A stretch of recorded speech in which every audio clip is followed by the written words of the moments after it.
Have you ever looked in the mirror and thought, shouldn't I have figured this out by now? Maybe your kids are grown, your career has plateaued, or you've just retired, and suddenly the days feel wide open, but your sense of purpose feels quiet.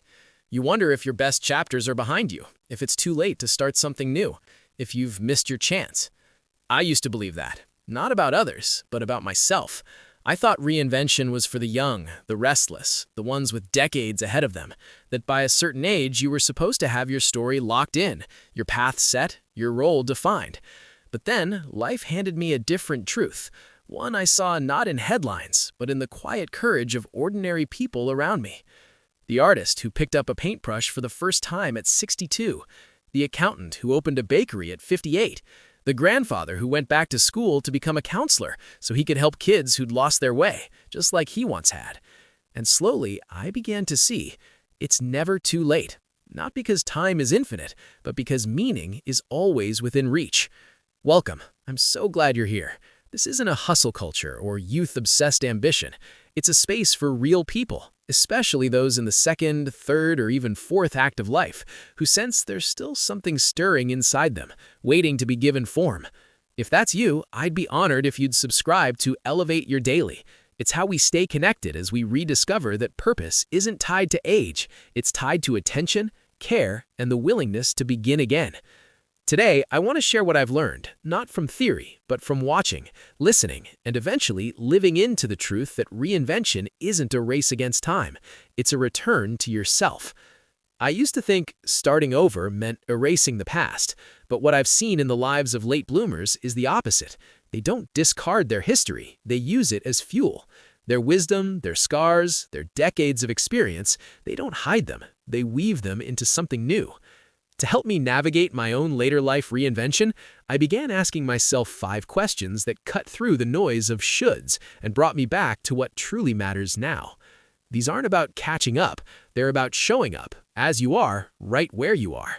The 5 questions are, what have I always loved but never allowed myself to pursue simply because it wasn't practical? What wisdom from my past can serve others right now, even if I'm not an expert? If I had 10 good years ahead, how would I want to spend them in a way that feels deeply true? Who do I know who found their calling later in life, and what can I learn from their quiet courage?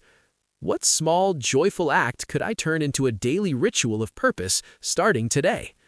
Let me walk you through how these questions helped me, and others I've witnessed, step into a new chapter that doesn't just fill time, but fills the soul.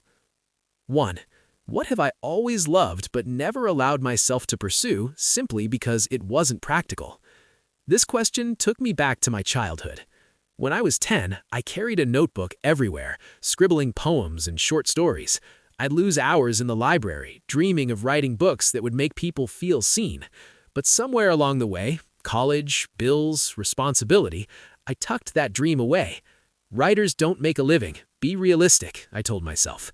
For 30 years, that notebook stayed closed.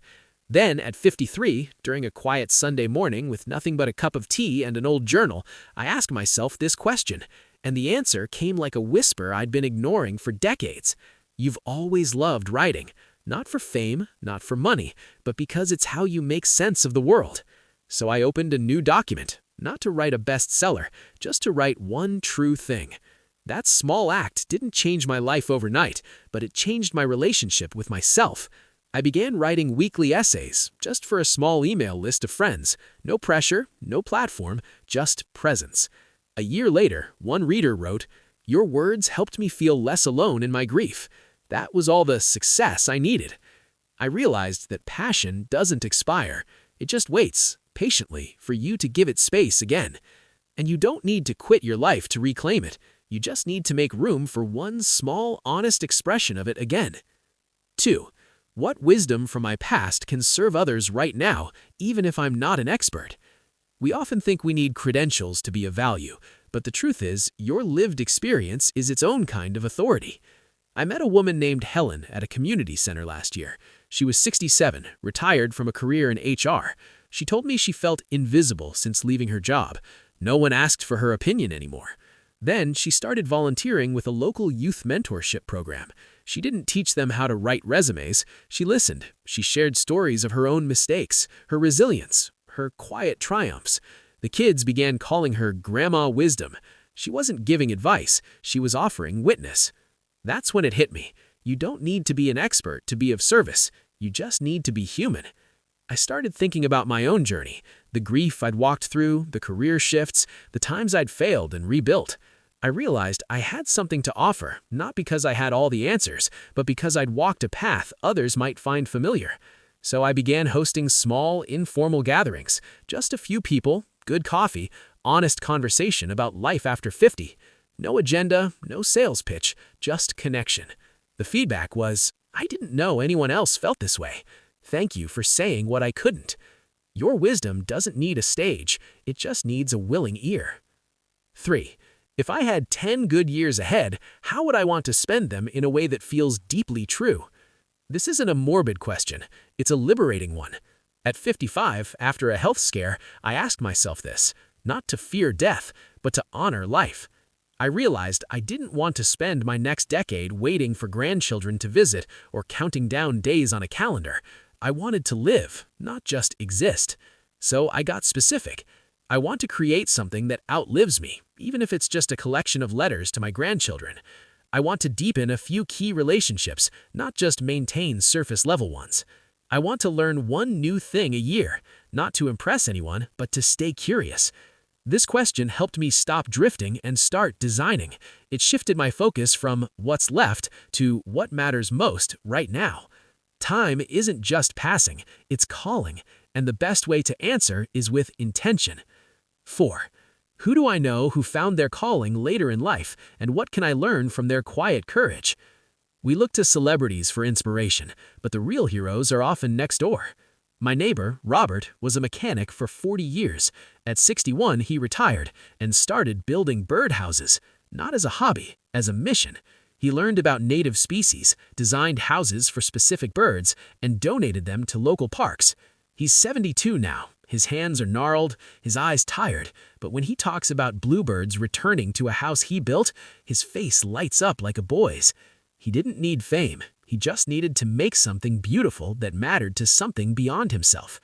I've learned more from Robert than any TED Talk. His secret is he didn't wait for permission. He just started where he was with what he had. He didn't need a business plan. He needed a saw, some wood, and a reason to get up in the morning. Late bloomers don't chase reinvention. They follow curiosity. And in doing so, they bloom in their own time, in their own way. 5. What small, joyful act could I turn into a daily ritual of purpose starting today? Reinvention doesn't have to be grand. Often it begins with a tiny, consistent act of self-honoring. For me, it was writing for 20 minutes every morning. For a friend, it's tending her garden and leaving bouquets on neighbors' porches. For another, it's calling one old friend each week just to say, I was thinking of you. These aren't world-changing acts, but they are soul-sustaining. They say, I am still here. I still have something to give. I used to think purpose had to be loud, a new career, a published book, a public platform. But now I see it in the quiet, in the bread baked for a grieving neighbor, in the journal passed down to a granddaughter, in the hand held at a hospital bedside. Purpose isn't about scale, it's about sincerity. So I ask myself daily, what small act of care can I offer today? And in that question, I find my way forward. Your turn. One simple step. If you're feeling the call to a new chapter, even a quiet one, here's one grounded step you can take this week. Reconnect with one old love. Not to become famous at it, not to monetize it, just to remember what it feels like to create, to explore, to play. Dig out that old sketchbook. Play that piano you haven't touched in years. Write a letter to someone who shaped you. Take a walk in a place that once inspired you. Let this be your homecoming, not to who you were, but to who you still are beneath the roles, the routines, and the years. Because your story isn't over. It's just entering a new verse, one written with deeper lines, wiser hands, and a heart that's finally ready to listen to its own quiet song.